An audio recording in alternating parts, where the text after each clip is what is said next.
नमस्कार, लोकतंत्र आप देख रहे हैं, आपके साथ मैं हूं विद्यानाथ झा। लोकतंत्र में सबसे पहले बात करेंगे केंद्र सरकार के उस फैसले की जो गुजरात में गेम बदलने वाला माना जा रहा है, क्योंकि चुनाव से ठीक पहले पाकिस्तान, बांग्लादेश और अफगानिस्तान से आए शरणार्थियों को भारतीय नागरिकता देने का फैसला किया गया।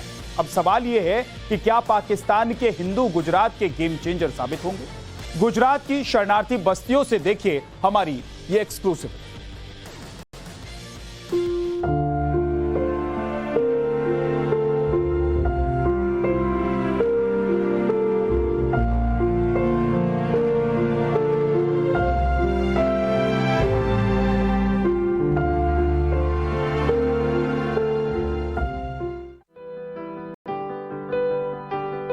चेहरों पर रौनक, आंखों में खुशी के आंसू। ये खुशी लोगों को है जो अब तक हिंदुस्तानी नहीं थे लेकिन अब हिंदुस्तानी बनने जा रहे हैं। और इनकी खुशी की वजह है केंद्र सरकार का एक बड़ा फैसला, जिसके तहत अब रिफ्यूजीज को भारत की नागरिकता मिल जाएगी।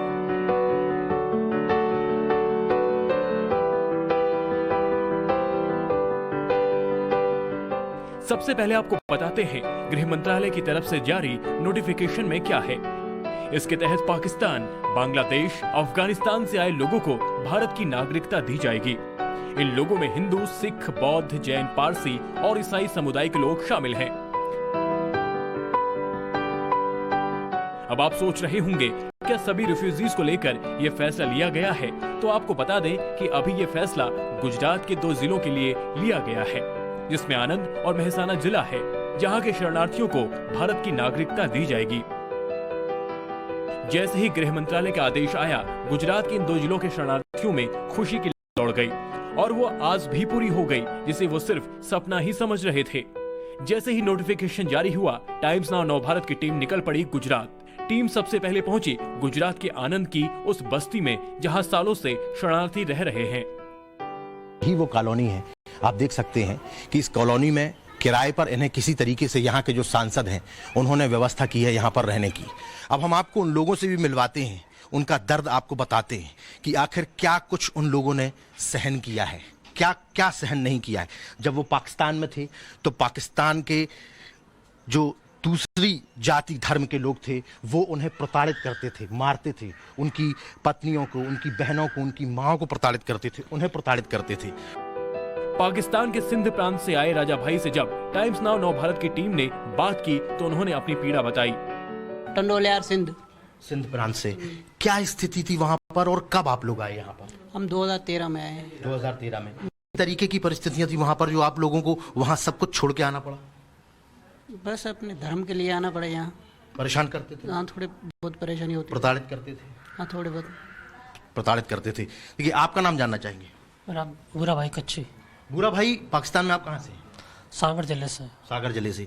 पाकिस्तान में आपका परिवार था, घर था, आप लोगों का सब लोग था, वो सब छोड़ के आ गए आप लोग? हाँ, क्या छोड़ के आ गया। क्यों छोड़ के आ गए? बस पहले से मेरी बहन इधर आई गई थी, 7 साल हुआ। उसने बोला इंडिया में सही, इधर आ जाओ, फिर इसमें इधर आ गए। वहाँ पर जो दूसरी माइनॉरिटीज के लोग हैं, जो अल्पसंख्यक लोग, उन पर प्रताड़ना भी होती है, उनको डराया जाता, धमकाया जाता, मारा जाता। हाँ, वो तो कुछ है। वहीं पाकिस्तान में महिलाओं की स्थिति के बारे में सोमी बैन ने बताया। मैं सागर से, पाकिस्तान से। हाँ। जब वहाँ पर थी तो कितनी समस्याएं होती थी, क्या क्या झेला आपने? वहाँ तो बहुत सारी थी समस्याएं, बहुत दुखी भी रहते थे, परेशान करते थे। हाँ, परेशान भी थे। गृह मंत्रालय का यह फैसला उन मासूमों के भविष्य का फैसला है जो भारत में शरणार्थी बनकर रह रहे हैं। अब उन्हें अपने भविष्य की चिंता की जरूरत नहीं है, क्योंकि अब वो भारत के नागरिक बनने वाले हैं। तो देखिए, यहाँ पर ये बच्चे हैं और ये बच्चे जो हैं ये पढ़ रहे हैं। आप लोगों का नाम क्या है? सुनील। आप पढ़ते हो? हाँ। कहाँ पे पढ़ते हो? हमारे यहाँ पर सरकारी स्कूल में। हाँ। अच्छी पढ़ाई होती है? हाँ। जब आप लोग यहाँ आए थे तब छोटे छोटे थे, याद है कुछ पाकिस्तान का? हाँ, याद है। हम कितने साल पहले आए थे? हम 4 साल पहले। 4 साल पहले आए थे। 1955 कानून के तहत शरणार्थियों को नागरिकता दी जा रही है। हालांकि पहले जो प्रावधान था उसमें काफी दिक्कतें थी, नागरिकता आसानी से नहीं मिल पाती थी। लेकिन इस बार गृह मंत्रालय ने नागरिकता देने का काम सीधे डीएम के हाथों में सौंप दिया है। जो सिटीजनशिप एक्ट 1955 है, तो सिटीजनशिप एक्ट में जो भी उसके लिए जो जोगवाई की है वो जोगवाई तो सेम ही रहेगी, उसमें कोई चेंजेस नहीं है। Long term visa and short term visa वाले जो हैं और जो लीगली रहते हैं यहाँ पे, और उनको नेचुरलाइजेशन सर्टिफिकेट एंड ये सिटीजनशिप के लिए उनको अप्लाई करना है तो वो ऑनलाइन अप्लाई कर सकते हैं। और जो लास्ट वीक का नोटिफिकेशन आया उसमें ये होम मिनिस्ट्री ने डिस्ट्रिक्ट मजिस्ट्रेट को इसके पावर्स दिए हुए हैं। तो गुजरात के 2 जिलों के शरणार्थियों को भारत की नागरिकता मिलेगी, लेकिन इसकी प्रोसेस क्या होगी? तो बता दें कि आवेदकों को ऑनलाइन आवेदन करना होगा, जिसके बाद जिला कलेक्टर वेरिफिकेशन करके आवेदकों को नागरिकता का सर्टिफिकेट जारी करेगा और पूरी रिपोर्ट केंद्र को भेजेगा। आनंद में करीब 50 से ज्यादा शरणार्थी रहते हैं और उन्हें नागरिकता दिलाने में जिले के सांसद खुद जी जान से लगे हुए हैं। आनंद डिस्ट्रिक्ट में मेरे ऑफिस तक करीबन 70 से ज़्यादा ऐसे नागरिक हैं जो पाकिस्तान, अफगानिस्तान और बांग्लादेश से आए हुए हैं, उनको नागरिकता नहीं मिली है। तो उन लोगों को कलेक्टर श्री के ऑफिस तक पहुंचाने की मेरी जिम्मेदारी है, ऑनलाइन एप्लीकेशन करवाने की मेरी जिम्मेदारी है और सबको नागरिकता मिले वो भी एक मेरी जिम्मेदारी है।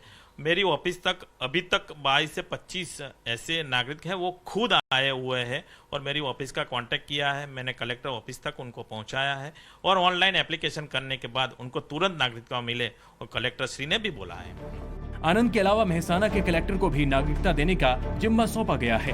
हालांकि टीम मेहसाना पहुंची जहां पर सैकड़ों की तादाद में शरणार्थी रह रहे हैं। अब हम आपको दिखाते हैं कि मेहसाना भी गुजरात का एक जिला है जहां पर सैकड़ों की तादाद में शरणार्थी हैं जो पाकिस्तान से आए हैं और इस तरीके के मकानों में वो रह रहे हैं। पहले तो वो झुग्गियों में रहते थे, बड़ी मुश्किल से उन्हें किराए के मकान देता नहीं था कोई, और जब दिया तो इस तरीके का ये मकान मिला हुआ। आप देख सकते हैं कि किसी तरीके से रोजी रोटी जो है यहाँ पर अपनी गृहस्थी को सजाए हुए हैं और इसी उम्मीद में है कि आने वाले दिनों में भारत सरकार इन्हें नागरिकता देगी और नागरिकता देने के बाद ये अपना भी मकान खरीद सकेंगे, नौकरी कर सकेंगे, बिजली पानी की व्यवस्था हो सकेगी। ये किराए का मकान है और इस तरीके से ये यहाँ पर 2 खाट डली हुई हैं, 2 वक्त की रोटी किसी तरीके से कमाकर ये अपना जीवन यापन कर रहे हैं। तो इस तरीके के 2 कमरे के, एक किचन, 1 कमरे के मकान में रह रहे हैं और ये यहाँ पर तकरीबन 150 से 200 ऐसे लोग हैं जो पाकिस्तान से आए हुए हैं। मैं बोलूँगा मनीष को, हमारे वीजे हैं। बताइए, देखिए इस तरीके की ये बस्तियाँ हैं, इस तरीके की ये बस्तियाँ हैं। ये किसी बिल्डर के मकान हैं और जिन लोगों ने यहाँ पर लिए हुए थे उन्होंने किराए पर किसी तरीके से इनको दिया हुआ है। बड़ी मिन्नतें करने के बाद, हाथ पैर जोड़ने के बाद इनको ये मकान मिले हैं और ये मकान मिलने के बाद में किसी तरीके से ये अपना जीवन यापन कर रहे हैं। लेकिन इनकी भी वही दशा है, इनका भी पाकिस्तान, अफगानिस्तान में शोषण हुआ और वो अपना जीवन बेहतर बनाने के लिए भारत चले आए। क्या कुछ कहना है मेहसाना के पाकिस्तानी शरणार्थियों का, सुनिए। वहाँ जो हमारी तकलीफ है, ज़्यादा से ज़्यादा हमारी पढ़ाई की तकलीफ है बच्चों की, और धर्म की मर्यादा नहीं है और हम त्यौहार आज़ादी से नहीं कर पाते थे, मगर ऐसी बहुत झेलनी पड़ती थी तकलीफें और महंगाई भी बहुत हो गई है, तो हमारा वहाँ पेट का पालन पोषण भी नहीं चलता था। अमित शाह और नरेंद्र मोदी को पहले तो हम भगवान करके पूजते हैं और सबसे पहले तो हमारा 1900 में जब बिल पास हुआ था तभी से हमारे को इतना विश्वास हो गया है, अटूट विश्वास हमारे दिल में हो गया है, तो हम भारत नागरिक बन जाएंगे। आज हमारे लिए वो दिन आ गया है। ऐसे ही लोगों के लिए सरकार 2019 में सीए लेकर आई थी, लेकिन राजनीति के चलते लगता है कि वो कानून अभी लागू नहीं होगा। लेकिन सरकार ने ऐसे लोगों को नागरिकता देने के लिए दूसरा रास्ता निकाल लिया है। अब चाहे कोई कितना भी शोर मचा ले, कोई कितना भी हंगामा खड़ा कर दे, केंद्र का ये फैसला लाउड एंड क्लियर है। गुजरात के आनंद और मेहसाना से हिमांशु तिवारी, टाइम्स नाउ, नवभारत। लोकतंत्र में अगली एक्सक्लूसिव रिपोर्ट पूर्वोत्तर के असम से है, जहां धोखे से धर्म परिवर्तन कराने वाले बड़े विदेशी नेटवर्क का खुलासा हुआ है। दरअसल हाल ही में असम के 3 इलाकों से अलग अलग देशों के कुछ ऐसे लोग पकड़े गए हैं जो आए थे हिंदुस्तान घूमने, लेकिन पर्यटन के पर्दे में वो हिंदुओं को मुसलमान और ईसाई बनाने के गोरखधंधे में शामिल पाए गए। इस विदेशी गैंग का कैसे पर्दाफाश हुआ है और असम के डिब्रूगढ़ से Times Now Navbharat reporter Nibir Deka की एक ग्राउंड रिपोर्ट आप देखिए।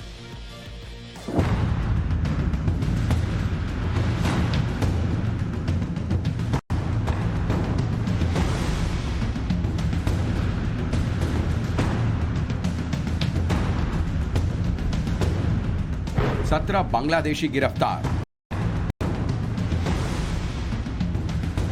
3 स्वीडिश गिरफ्तार, 7 जर्मन गिरफ्तार। बीते एक महीने में पूर्वोत्तर के सबसे बड़े सूबे असम के 3 जिलों से 3 अलग अलग देशों के 27 लोगों की गिरफ्तारियों से बड़ी साजिश का खुलासा हुआ है। साजिश धर्म परिवर्तन की, भोले भाले असमिया हिंदुओं को धोखे से लालच देकर मुसलमान और ईसाई बनाने की साजिश। फिलहाल बांग्लादेश, स्वीडन और जर्मनी के इन बदनीयत लोगों को गिरफ्तार कर उनके देश वापस भेज दिया गया है। असम की सरकार और पुलिस के एक्शन से इन 27 विदेशियों की मंशा सरेआम हुई है। टूरिस्ट वीजा लेकर धर्म परिवर्तन के इरादे से असम पहुंचे इन विदेशियों का भांडाफोड़ हुआ तो गुवाहाटी से लेकर दिल्ली तक हड़कंप मच गया। हिंदूवादी संगठनों की माने तो बीते कई साल से असम के मूल निवासियों को ईसाई और मुसलमान बनाने का धंधा चल रहा है। इसे लेकर असम की पुलिस का क्या कहना है, आपको आगे दिखाएंगे।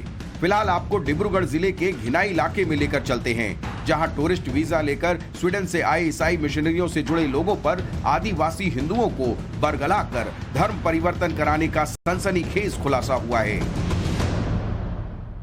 हम अभी मौजूद है एक टी गार्डन जो कि नाहरकोटिया अपर असम में है। ये एक बहुत रिमोट एरिया है और ये एरिया अभी इम्पोर्टेंट इसलिए हो चुका है क्योंकि यहाँ पे जो है 3 स्वीडिश नेशनल आए थे और जिनको जो है डिपोर्ट किया गया है, असम से दिल्ली से लेके स्वीडन तक डिपोर्ट किया गया है क्योंकि उन्होंने जो है रिलीजियस गैदरिंग या रिलीजियस प्रीचिंग में पार्टिसिपेट किया था। और इसके बाद जो है असम में एक बड़ा क्वेश्चन आ गया है कि क्या फॉरेन नेशनल जो यहाँ पे आ रहे हैं, क्योंकि असम पुलिस का ये मानना है कि वो लोग टूरिस्ट वीजा को वायलेट करके रिलीजियस गैदरिंग में आ गए हैं, क्या वो यहाँ पे धर्म प्रचार करने आए हैं या कन्वर्जन करने आए हैं। और ये जस्ट एक केस ही नहीं है, और एक आपको 7 जर्मन नेशनल्स जो है उनको डिपोर्ट किया गया है हाल ही में, और वो भी जो थे ऐसे ही रिमोट एरियाज में, टी गार्डन्स में, हिल डिस्ट्रिक्ट एरियाज में गए थे, जैसे कि तिनसुकिया, कार्बी आंगलोंग, गोलाघाट डिस्ट्रिक्ट गए थे और इनको अभी डिपोर्ट किया गया है। तो ओवरऑल जो है 27 लोगों को पकड़ा गया है टूरिस्ट वीजा वायोलेशन में एक महीने में। सो इस पे बड़ा सवाल ये आया है कि क्या रिलीजियस कन्वर्जन हो रहा है। बताया जा रहा है कि हीलिंग सेशन और फायर कॉन्फ्रेंस के नाम पर हिंदुओं को ईसाई बनाने का गंदा धंधा लंबे अरसे से चल रहा है। हीलिंग सेशन हो रहा है फायर कॉन्फ्रेंस के नाम पे, जिसका एक्सक्लूसिव विजुअल हमने अभी भी दिखाया है। क्या ये हीलिंग कॉन्फ्रेंस के नाम पे एक इनडायरेक्ट वे में रिलीजियस कन्वर्जन किया जा रहा है, ये भी एक बहुत बड़ा प्रश्न जो है आ गया है। तो रिलीजियस कन्वर्जन अभी एक सेंटर स्टेज बन गया असम में, क्योंकि 27 फॉरेन नेशनल जो यहाँ पे टूरिस्ट वीजा में आए थे, इन्होंने टूरिस्ट वीजा का उल्लंघन करके जो है मिशनरी एक्टिविटीज या रिलीजियस गैदरिंग्स में पार्टिसिपेट किया था, और इसी वजह से जो है ये प्रश्न आ गया है। अक्टूबर के महीने में 25 से 27 तारीख तक डिब्रूगढ़ जिले के घिनाई इलाके में ईसाई मिशनरी ने हीलिंग सेशन की आड़ में धर्म परिवर्तन को अंजाम दिया। उस इलाके में टाइम्स नाउ नव भारत की टीम ने ग्राउंड जीरो पर जाकर पूरी पड़ताल की, सच्चाई जानने की कोशिश की तो चौंकाने वाले खुलासे हुए। जरा आपसे ये जानना चाहेंगे कि यहाँ पे एक प्रार्थना हुआ था, प्रार्थना सभा हुआ था, और आप लोग सब यहाँ पे आए थे वहाँ पे, तो उस दिन क्या हुआ? उस 3 दिन में जो यहाँ पे प्रार्थना सभा हुआ था, क्या हुआ था इधर?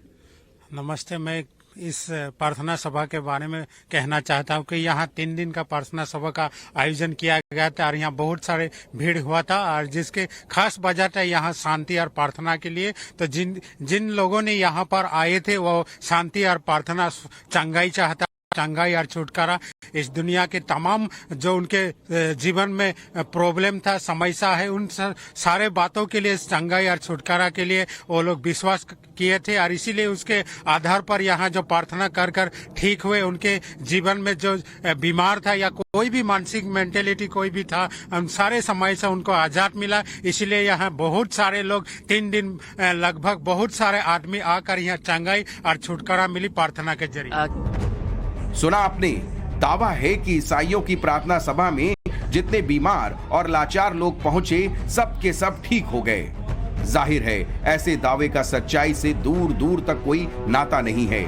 बड़ी बात तो यह है कि दबी जुबान में ही सही प्रार्थना सभा के आयोजकों में शामिल लोगों ने ही धर्म परिवर्तन की बात कबूल भी कर ली है। पे यहाँ पे धर्म प्रचार हुआ है, धर्म परिवर्तन हुआ था, तो इस अभियोग के ऊपर आपका क्या मानना है? देखिए, मैं कहना चाहता हूँ, एक ईसा मसीह विश्वासी होकर कि ईसा मसीह अगर इतना इजी होता तो अपना लहू देकर या क्रूस में मरकर वो अपने जवान नहीं गवाता। तो इससे पता चलता है कि ईसा मसीह को उनको ग्रहण करना इतना आसान नहीं। और जो लोग आरोप लगाए गए ईसा मसीह के ऊपर या उनके विश्वासी के ऊपर, ये तो सरासर गलत है, क्योंकि ईसा मसीह जो कुर्बान दिया है सारे मनुष्यों के लिए, और जो उन पे ऊपर विश्वास करता है उनको चंगाई और छुटकारा मिले, इसी के आधार पर वो लोग ईसा मसीह को ग्रहण किया है। जिस चर्च में फायर कॉन्फ्रेंस यानी हीलिंग सेशन का आयोजन हुआ, हमारी टीम भी वहां पहुंची। एक तरफ चर्च से जुड़े लोगों ने धर्मांतरण की बात कबूली, तो दूसरी तरफ इसी चर्च से जुड़े सांगा नाम के शख्स ने इसे सिरे से खारिज किया। फायर कॉन्फ्रेंस के नाम पे धर्म परिवर्तन का बात आ गया कि ये लोग वो ट्राई किया था, और दूसरी बात ये है कि ये हीलिंग सेशन जो हुआ था वो एक अटेम्प्ट था लोगों को आकर्षित करने के लिए। इस अभियोग के ऊपर आपका क्या मानना है? ये अभियोग है ना, वो बेबुनियाद है, इसका कुछ बेस नहीं है। मैं तो यही कहूंगा, कहे कि जो फायर कैंप हुआ, वो फायर कैंप में केवल क्रिश्चियन व्यक्ति ही थे उसमें, तो उसको कन्वर्ट कैसे किया जाए? मतलब कोई हिंदू व्यक्ति उधर नहीं आया था फायर कैंप में? कोई हिंदू व्यक्ति, उसको अलाउ भी हम नहीं करेंगे, क्योंकि अपना जो विश्वासी है, जो चर्च लीडर है, जो यंगस्टर है, जो वोमेन्स विंग का है, उनको क्या बोलेंगे उसको फिर आत्मिक रूप से बलवान बनाना ही इस फायर कैंप का उद्देश्य था। तो चर्च का दावा है कि ईसाइयों के हीलिंग सेशन में किसी गैर ईसाई ने शिरकत नहीं की, लेकिन पड़ताल के दौरान हमारी मुलाकात एक ऐसे हिंदू माँ बेटे से हुई जिन्होंने ईसाइयों की इस फायर कॉन्फ्रेंस में हिस्सा लिया था। दादा, আপোনালোকে আইতাক লৈ গৈছিলে ফিল্ডলৈকে, আৰু আপোনালোকে কি শুনিছিলে যে তাতে আইতাক নিলে আইতাৰ মানে ভৰিৰ প্ৰব্লেমটো ঠিক হৈ যাব বুলি? তাত শুনিছিলো, মানে বহুতে ৰাইজে কৈছে তাৰমানে যে প্ৰাৰ্থনা কৰিলে মানে ভাল হয়, তেনেকে পুষ্টাবোৰ লগাইছিলে গছত চবতে। আৰু এনেকুৱা উৰা বাতৰি ওলাইছিলে যে মানুহে চকুৰিও দেখা পোৱা গৈছে, তেনেকুৱা আপোনালোকে সেইবিলাক শুনিছিলে আপোনালোকে, সেইকাৰণে আপোনালোকে লৈ গৈছিল? শুনিছো, সেইবোৰ শুনিছো। চকুৱে নেদেখা মানুহ দেখিছে বোলে, অন্ধ মানুহ তেনেকে খোজকাঢ়িব নোৱাৰো খোজকাঢ়িছে তেনেকে বুলি কৈছে বহুতে। पीएम मोदी ने अब से कुछ देर पहले G20 प्रेसिडेंसी का लोगो और वेबसाइट जारी किया है। 1 दिसंबर से भारत G20 समिट की मेजबानी करेगा। पीएम मोदी ने इस खास मौके पर क्या कहा है, आपको सुनवा। भारत अब इस G20 समूह का नेतृत्व करने जा रहा है, इसकी अध्यक्षता करने जा रहा है। आप कल्पना कर सकते हैं कि आजादी के अमृत काल में देश के सामने ये कितना बड़ा अवसर आया है। ये हर भारतवासी के लिए गर्व की बात है, उसका गौरव बढ़ाने वाली बात है।